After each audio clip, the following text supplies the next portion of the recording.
Magnetism, a short story by F. Scott Fitzgerald. 1. The pleasant, ostentatious boulevard was lined at prosperous intervals with New England colonial houses, without ship models in the hall. When the inhabitants moved out here, the ship models had at last been given to the children.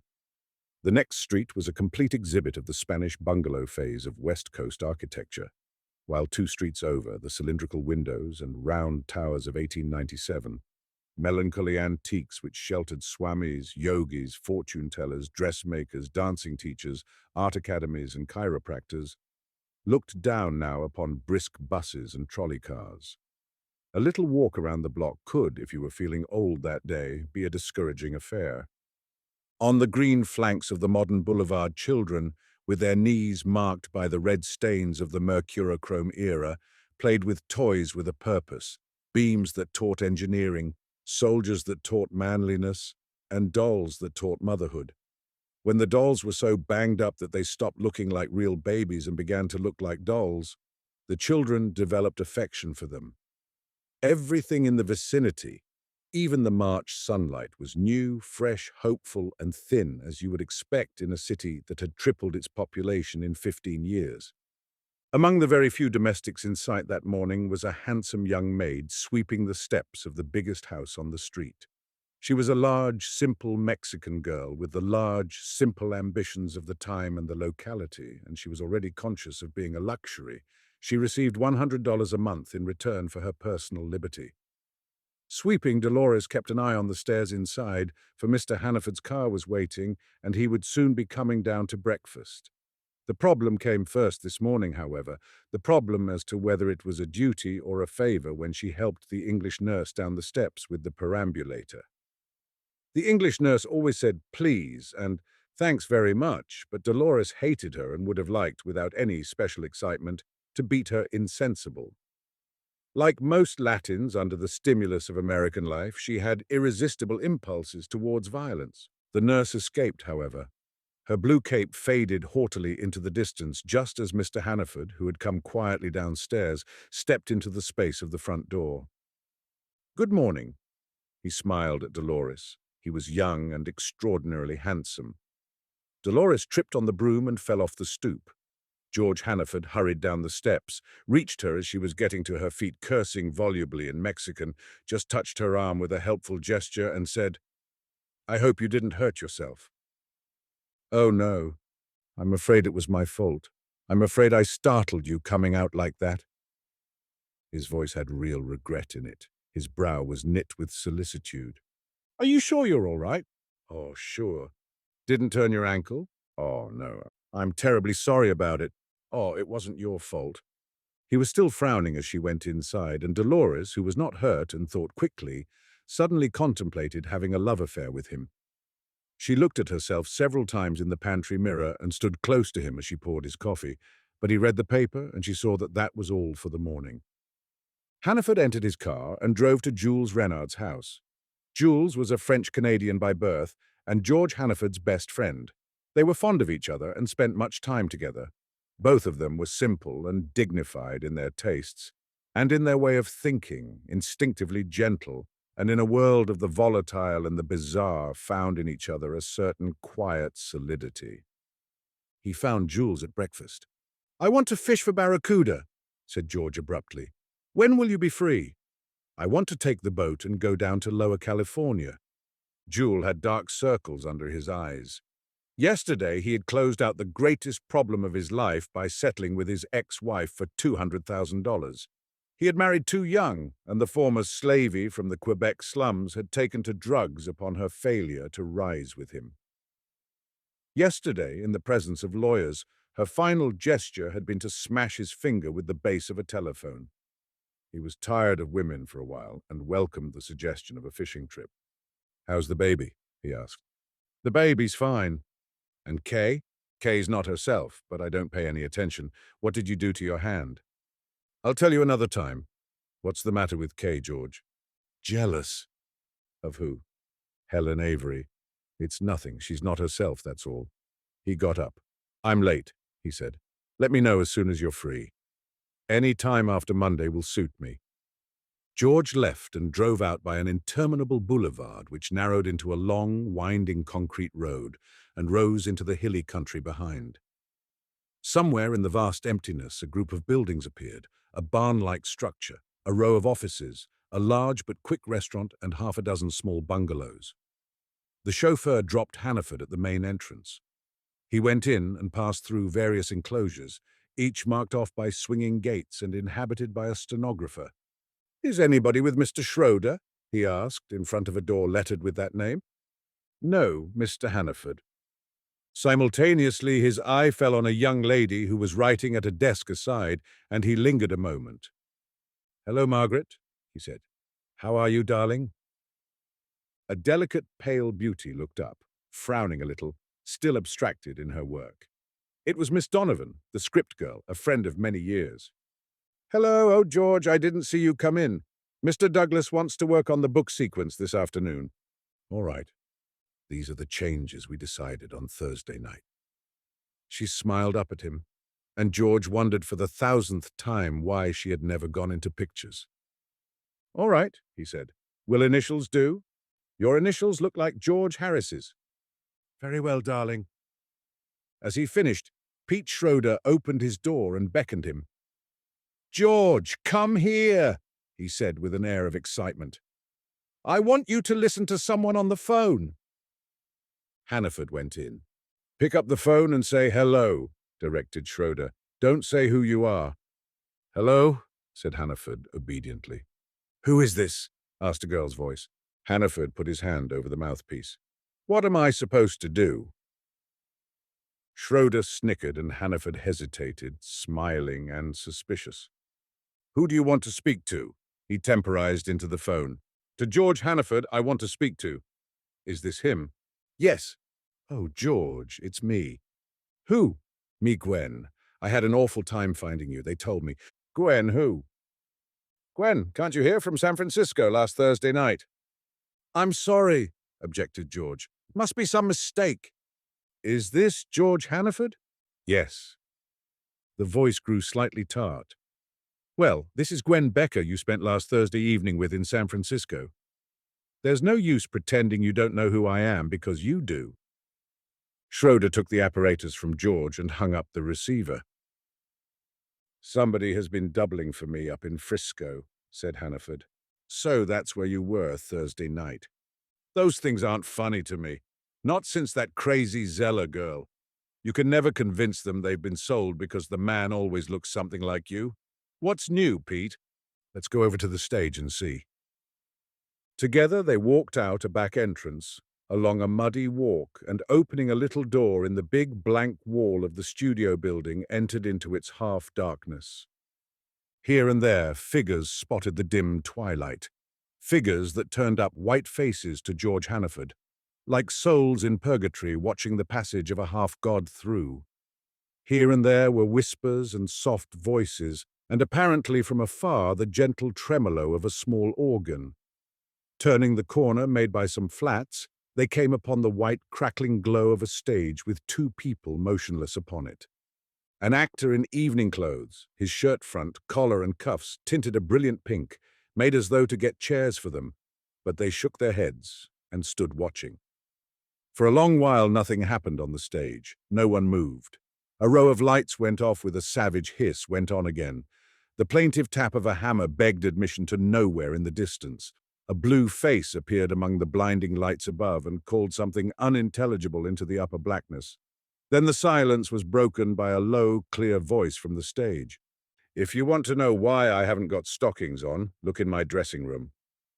I spoiled 4 pairs yesterday and 2 already this morning. This dress weighs 6 pounds." A man stepped out of the group of observers and regarded the girl's brown legs. Their lack of covering was scarcely distinguishable, but in any event, her expression implied that she would do nothing about it.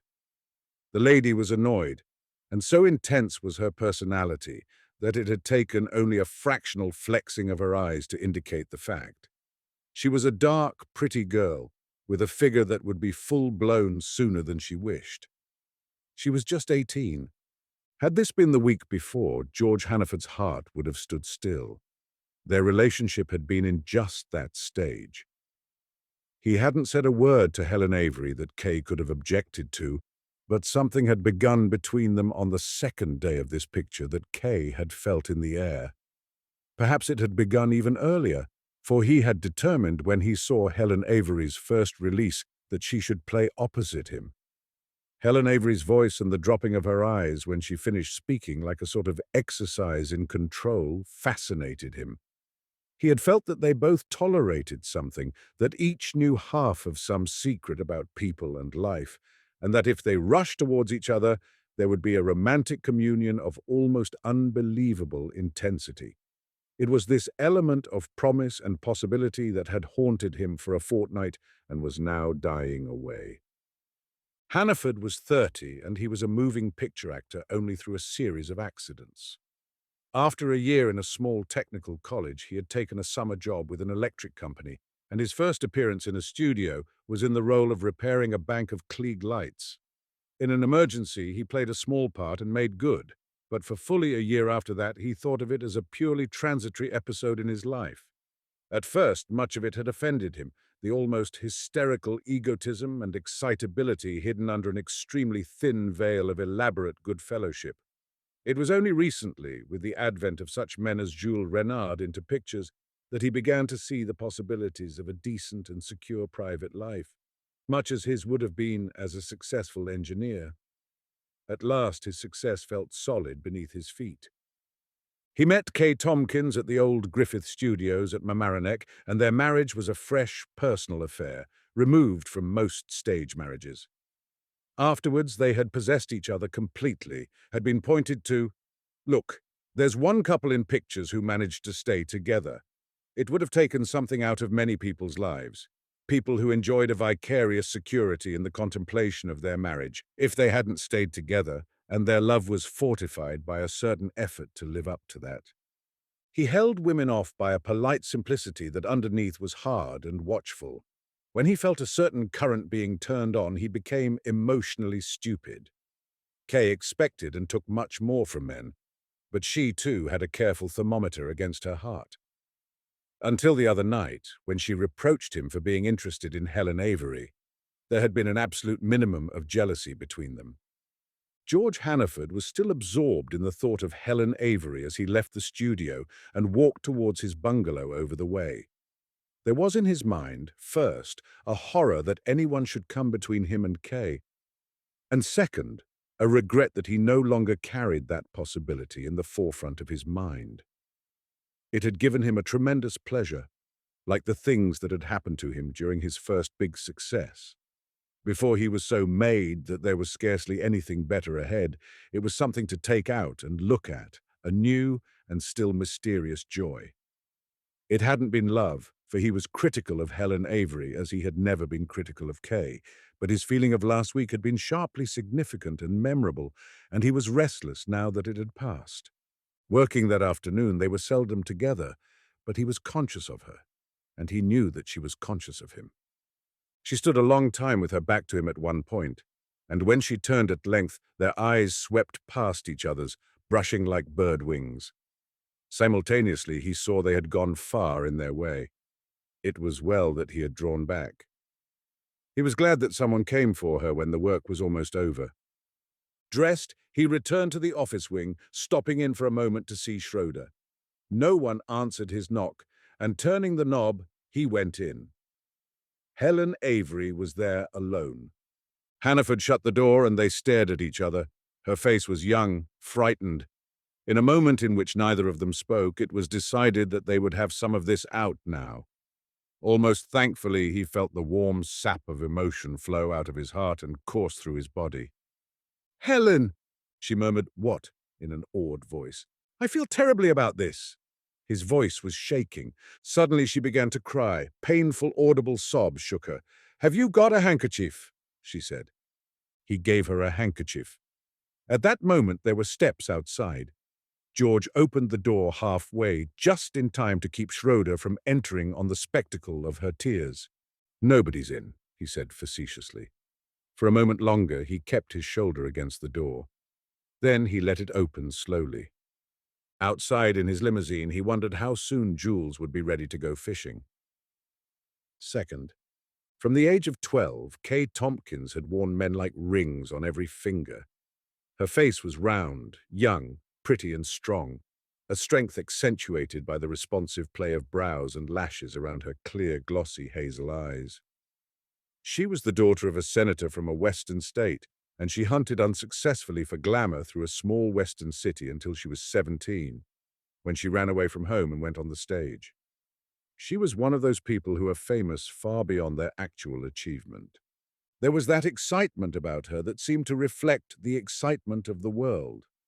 While she was playing small parts in Ziegfeld shows, she attended proms at Yale, and during a temporary venture into pictures, she met George Hannaford, already a star of the new natural type then just coming into vogue. In him she found what she had been seeking. She was at present in what is known as a dangerous state.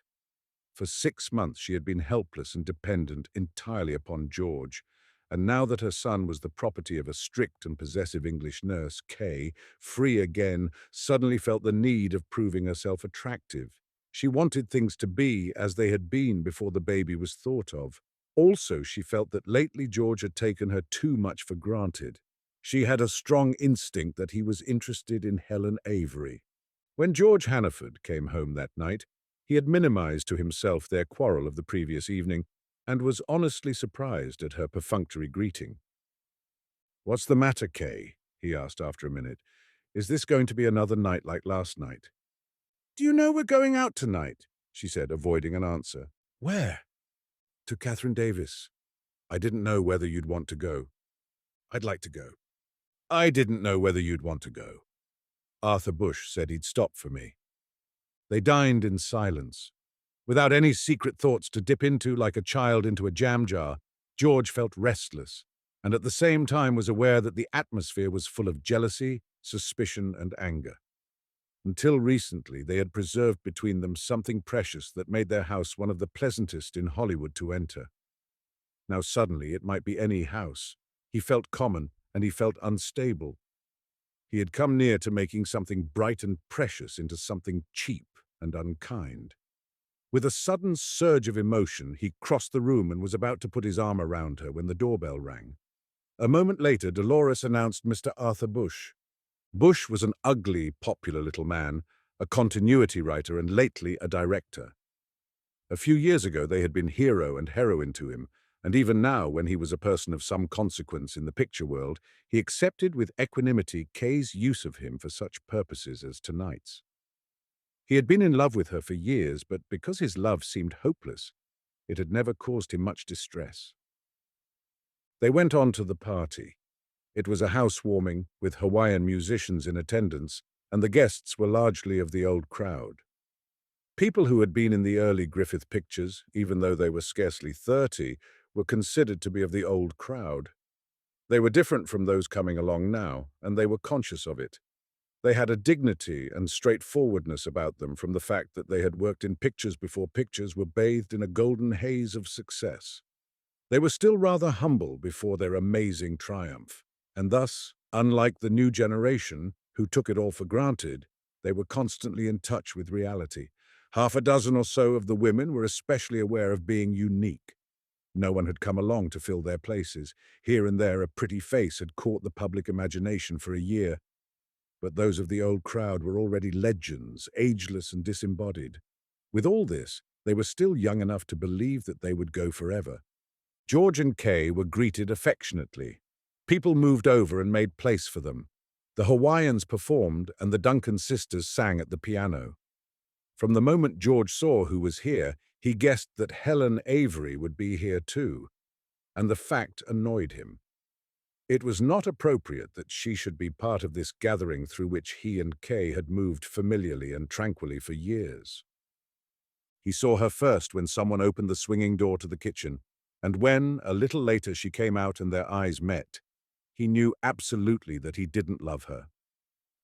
He went up to speak to her, and at her first words he saw something had happened to her too that had dissipated the mood of the afternoon. She had got a big part. "And I'm in a daze," she cried happily. "I didn't think there was a chance, and I've thought of nothing else since I read the book a year ago. It's wonderful. I'm awfully glad."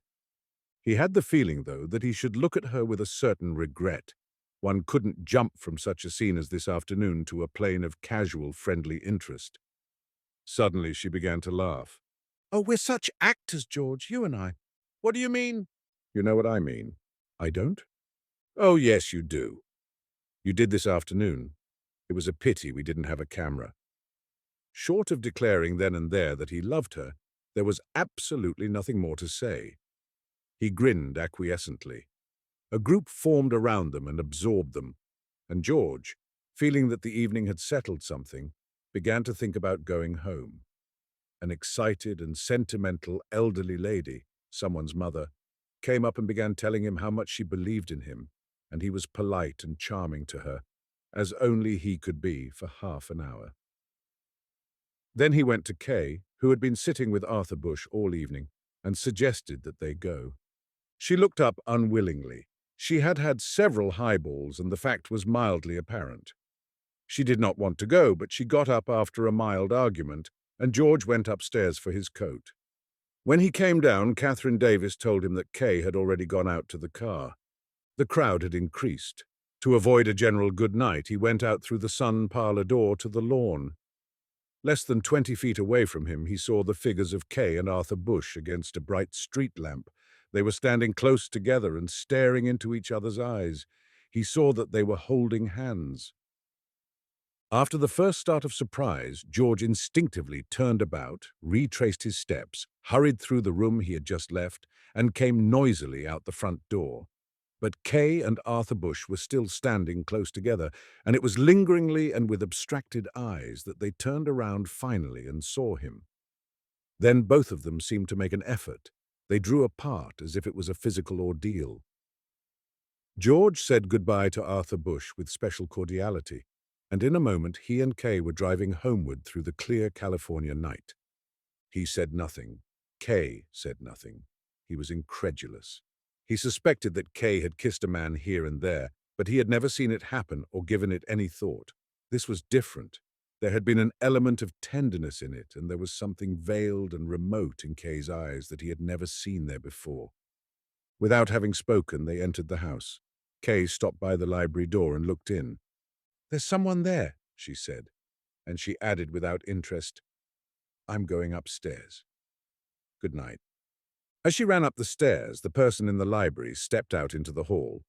Mr. Hannaford.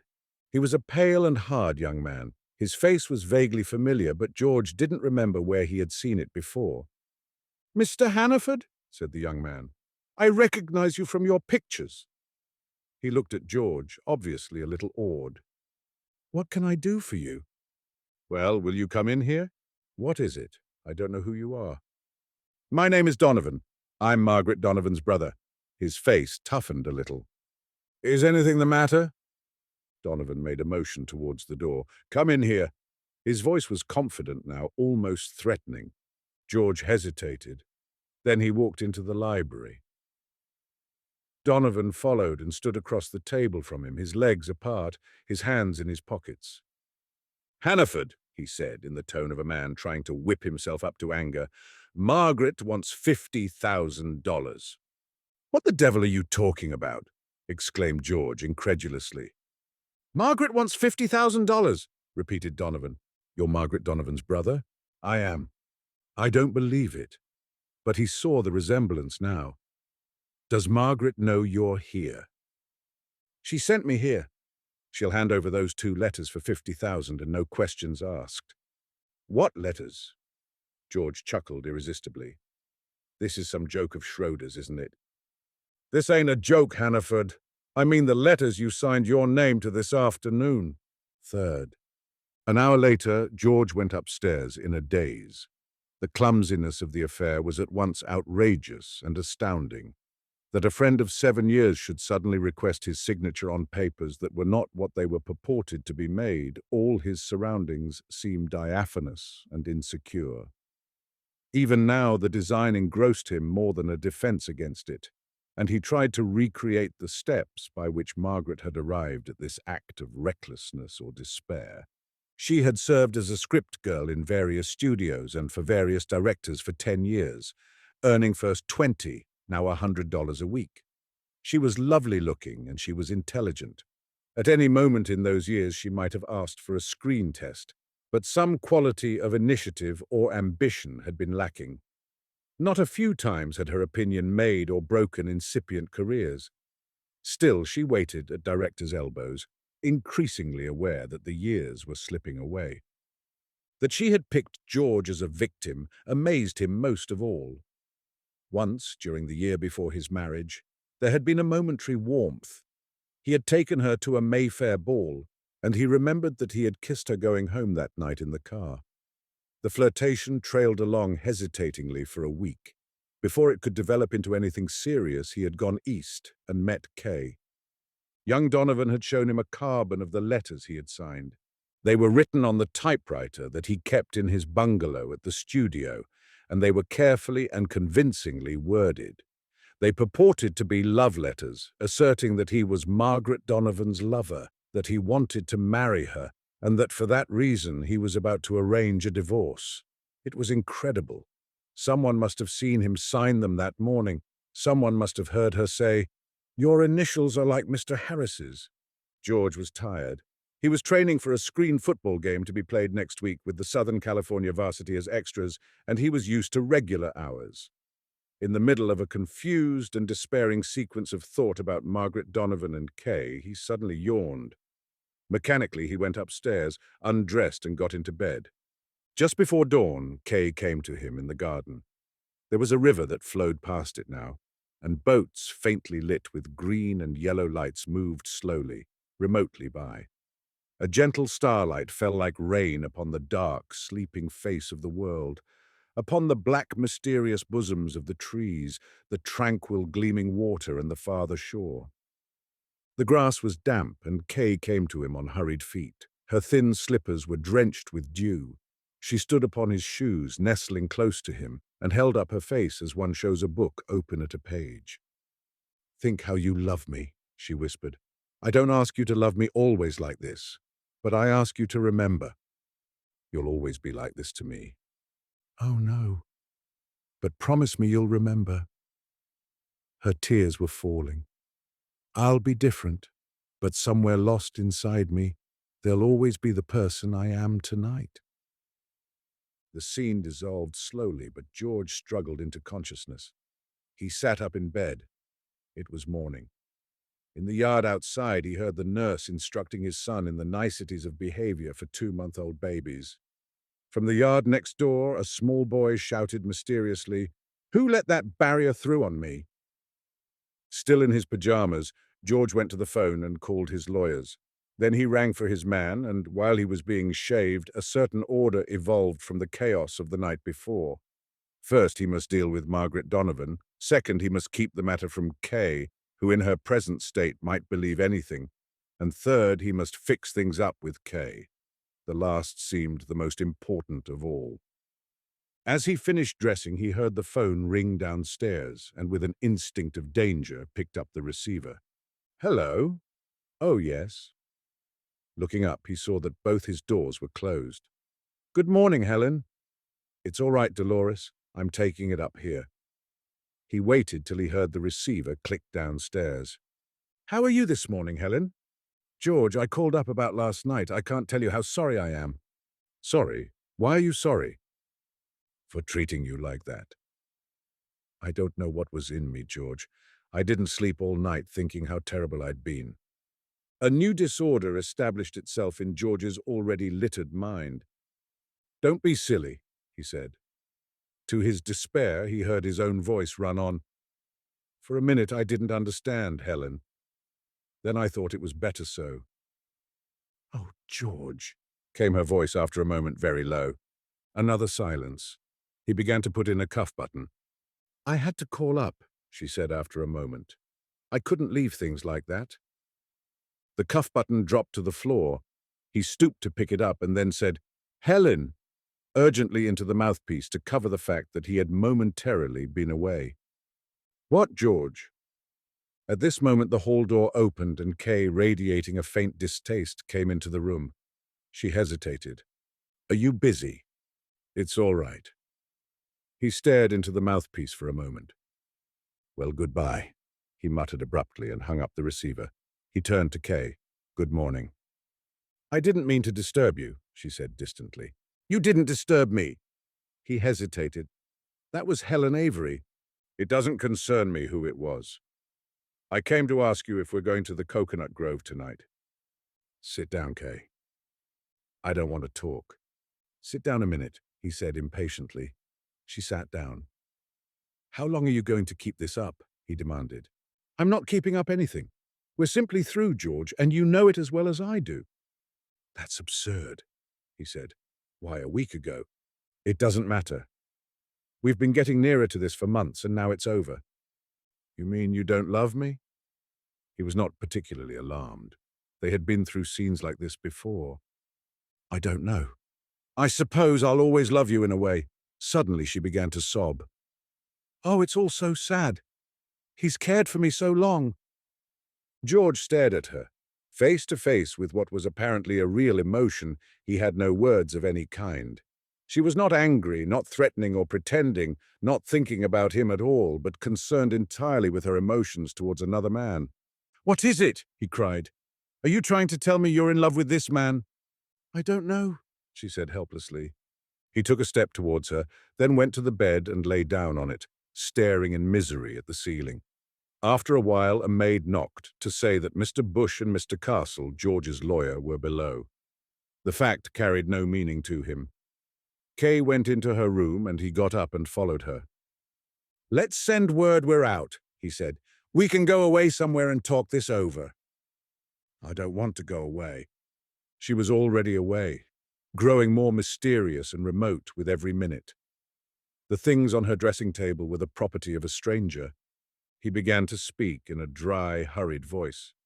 "If you're still thinking about Helen Avery, it's nonsense. I've never given a damn for anybody but you." They went downstairs and into the living room. It was nearly noon, another bright, emotionless California day. George saw that Arthur Bush's ugly face in the sunshine was wan and white. He took a step towards George and then stopped, as if he were waiting for something, a challenge, a reproach, a blow. In a flash, the scene that would presently take place ran itself off in George's mind. He saw himself moving through the scene, saw his part, an infinite choice of parts, but in every one of them Kay would be against him and with Arthur Bush. And suddenly he rejected them all. "I hope you'll excuse me," he said quickly to Mr. Castle. "I called you up because a script girl named Margaret Donovan wants $50,000 for some letters she claims I wrote her. Of course, the whole thing is—" He broke off. It didn't matter. "I'll come to see you tomorrow." He walked up to Kay and Arthur so that only they could hear. "I don't know about you two, what you want to do, but leave me out of it. You haven't any right to inflict any of it on me, for after all, it's not my fault. I'm not going to be mixed up in your emotions." He turned and went out.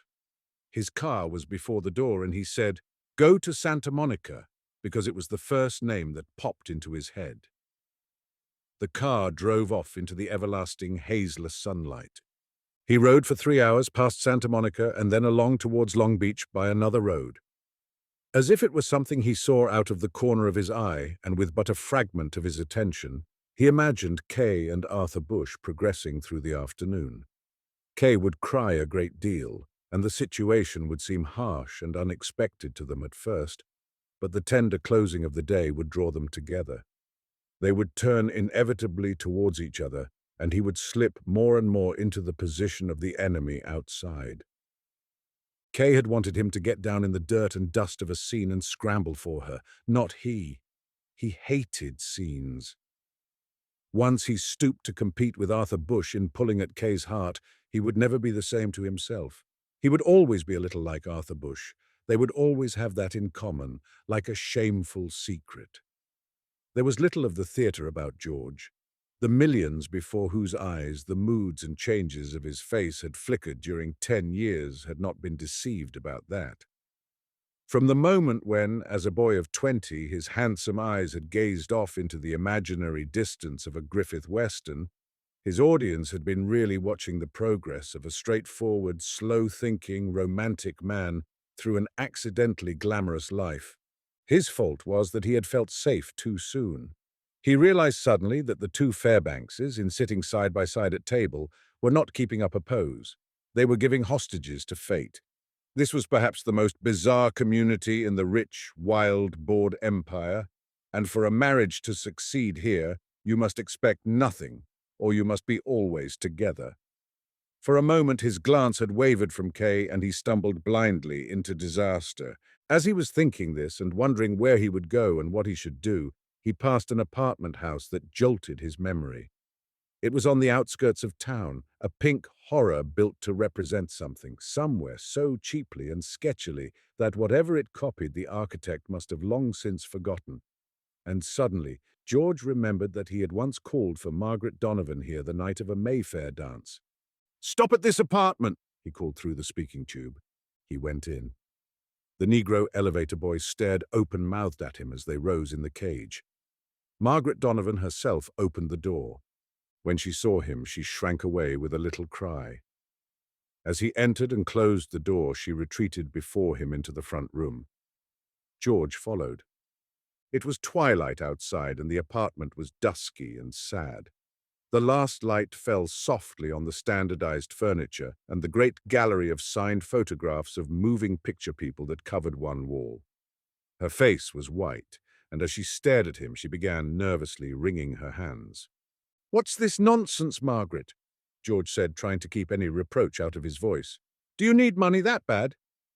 She shook her head vaguely. Her eyes were still fixed on him with a sort of terror. George looked at the floor.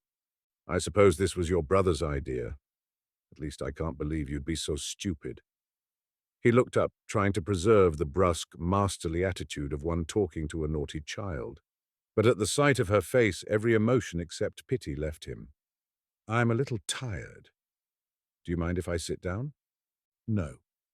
"I'm a little confused today," said George after a minute. "People seem to have it in for me today." "Why, I thought—" Her voice became ironic in mid-sentence. "I thought everybody loved you, George." "They don't." "Only me?" "Yes," he said abstractedly. "I wish it had been only me. But then, of course, you wouldn't have been you." Suddenly he realized that she meant what she was saying. "That's just nonsense." "At least you're here," Margaret went on. "I suppose I ought to be glad of that. And I am. I most decidedly am. I've often thought of you sitting in that chair just at this time when it was almost dark. I used to make up little one-act plays about what would happen then. Would you like to hear one of them? I'll have to begin by coming over and sitting on the floor at your feet."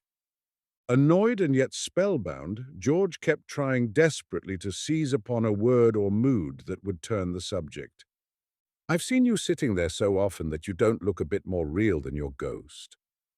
Except that your hat has squashed your beautiful hair down on one side and you've got dark circles or dirt under your eyes.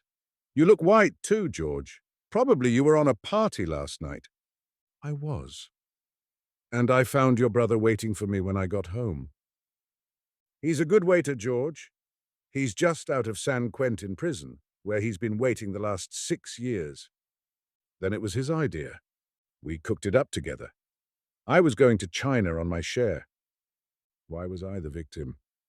That seemed to make it realer. Once I thought you were going to fall in love with me 5 years ago." The bravado suddenly melted out of her voice, and it was still light enough to see that her mouth was quivering.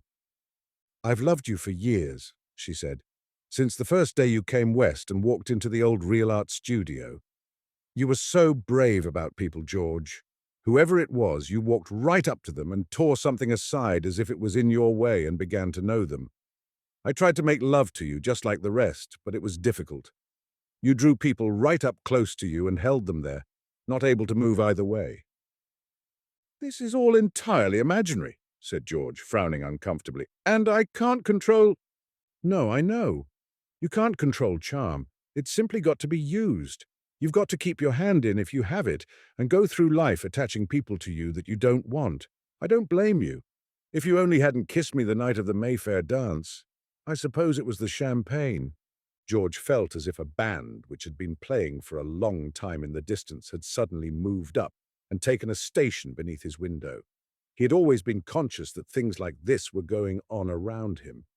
Now that he thought of it, he had always been conscious that Margaret loved him, but the faint music of these emotions in his ear had seemed to bear no relation to actual life. They were phantoms that he had conjured up out of nothing. He had never imagined their actual incarnations. At his wish, they should die inconsequently away. "You can't imagine what it's been like," Margaret continued after a minute. "Things you've just said and forgotten. I've put myself asleep night after night remembering, trying to squeeze something more out of them. After that night you took me to the Mayfair, other men didn't exist for me anymore. And there were others, you know, lots of them. But I'd see you walking along somewhere about the lot, looking at the ground and smiling a little, as if something very amusing had just happened to you the way you do. And I'd pass you, and you'd look up and really smile. 'Hello, darling. Hello, darling.' And my heart would turn over. That would happen 4 times a day." George stood up, and she, too, jumped up quickly. "Oh, I've bored you," she cried softly. "I might have known I'd bore you. You want to go home? Let's see. Is there anything else? Oh, yes.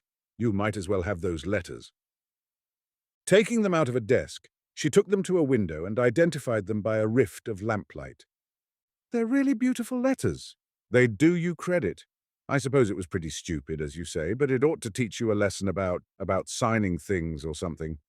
She tore the letters small and threw them in the wastebasket. "Now go on," she said. "Why must I go now?" For the third time in 24 hours, sad and uncontrollable tears confronted him. "Please go," she cried angrily. "Or stay if you like. I'm yours for the asking. You know it. You can have any woman you want in the world by just raising your hand. Would I amuse you?" Margaret dash. "Oh, go on then." She sat down and turned her face away. "After all, you'll begin to look silly in a minute. You wouldn't like that, would you? So get out." George stood there helpless, trying to put himself in her place and say something that wouldn't be priggish, but nothing came. He tried to force down his personal distress, his discomfort, his vague feeling of scorn, ignorant of the fact that she was watching him and understanding it all and loving the struggle in his face.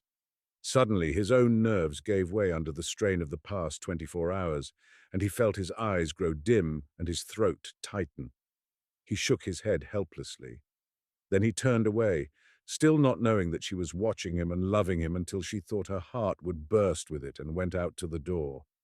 4th. The car stopped before his house, dark save for small lights in the nursery and the lower hall. He heard the telephone ringing, but when he answered it inside, there was no one on the line.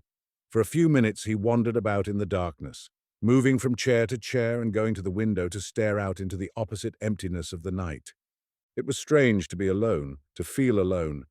In his overwrought condition, the fact was not unpleasant. As the trouble of last night had made Helen Avery infinitely remote, so his talk with Margaret had acted as a catharsis to his own personal misery. It would swing back upon him presently, he knew, but for a moment his mind was too tired to remember, to imagine, or to care. Half an hour passed. He saw Dolores issue from the kitchen, take the paper from the front steps and carry it back to the kitchen for a preliminary inspection. With a vague idea of packing his grip, he went upstairs. He opened the door of Kay's room and found her lying down. For a moment he didn't speak, but moved around the bathroom between. Then he went into her room and switched on the lights. "What's the matter?" he asked casually. "Aren't you feeling well?" "I've been trying to get some sleep," she said. "George, do you think that girl's gone crazy?" "What girl?" "Margaret Donovan. I've never heard of anything so terrible in my life." For a moment he thought that there had been some new development. $50,000! She cried indignantly. "Why, I wouldn't give it to her even if it were true. She ought to be sent to jail." "Oh, it's not so terrible as that," he said. "She has a brother who's a pretty bad egg, and it was his idea." "She's capable of anything," Kay said solemnly. "And you're just a fool if you don't see it. I've never liked her. She has dirty hair." "Well, what of it?" he demanded impatiently, and added, "Where's Arthur Bush?" "He went home right after lunch, or rather I sent him home." You decided you were not in love with him. She looked up almost in surprise. In love with him? Oh, you mean this morning? I was just mad at you. You ought to have known that. I was a little sorry for him last night, but I guess it was the highballs. Well, what did you mean when you— He broke off. Wherever he turned, he found a muddle, and he resolutely determined not to think. My heavens! Exclaimed Kay. $50,000! Oh, drop it. She tore up the letters. She wrote them herself, and everything's all right. George. Yes. Of course Douglas will fire her right away. Of course he won't. He won't know anything about it. You mean to say you're not going to let her go? After this, he jumped up. Do you suppose she thought that? He cried. Thought what? That I'd have them let her go. You certainly ought to. He looked hastily through the phone book for her name. Oxford, he called. After an unusually long time, the switchboard operator answered. Bourbon Apartments. Miss Margaret Donovan, please. Why, the operator's voice broke off. If you'll just wait a minute, please. He held the line, the minute passed, then another. Then the operator's voice. I couldn't talk to you then. Miss Donovan has had an accident. She's shot herself. When you called, they were taking her through the lobby to St. Catherine's Hospital. Is it serious? George demanded frantically. They thought so at first, but now they think she'll be all right. They're going to probe for the bullet. Thank you. He got up and turned to Kay. She's tried to kill herself, he said in a strained voice. I'll have to go around to the hospital. I was pretty clumsy this afternoon, and I think I'm partly responsible for this. George, said Kay suddenly. What? Don't you think it's sort of unwise to get mixed up in this? People might say dash dash. I don't give a damn what they say, he answered roughly. He went to his room and automatically began to prepare for going out. Catching sight of his face in the mirror, he closed his eyes with a sudden exclamation of distaste and abandoned the intention of brushing his hair. George, Kay called from the next room. I love you. I love you too. Jules Renard called up. Something about barracuda fishing. Don't you think it would be fun to get up a party? Men and girls both. Somehow, the idea doesn't appeal to me. The whole idea of barracuda fishing. The phone rang below and he started. Dolores was answering it. It was a lady who had already called twice today. Is Mr. Hannaford in? No, said Dolores promptly. She stuck out her tongue and hung up the phone just as George Hannaford came downstairs. She helped him into his coat, standing as close as she could to him, opened the door and followed a little way out on the porch. Mr. Hannaford, she said suddenly, that Miss Avery she call up 5-6 times today. I tell her you out and say nothing to Mrs. What? He stared at her, wondering how much she knew about his affairs. She call up just now and I say you out. All right, he said absently. Mr. Hannaford. Yes, Dolores. I didn't hurt myself this morning when I fell off the porch. That's fine. Good night, Dolores. Good night, Mr. Hannaford. George smiled at her, faintly, fleetingly, tearing a veil from between them, unconsciously promising her a possible admission to the 1,000 delights and wonders that only he knew and could command. Then he went to his waiting car, and Dolores, sitting down on the stoop, rubbed her hands together in a gesture that might have expressed either ecstasy or strangulation, and watched the rising of the thin, pale California moon.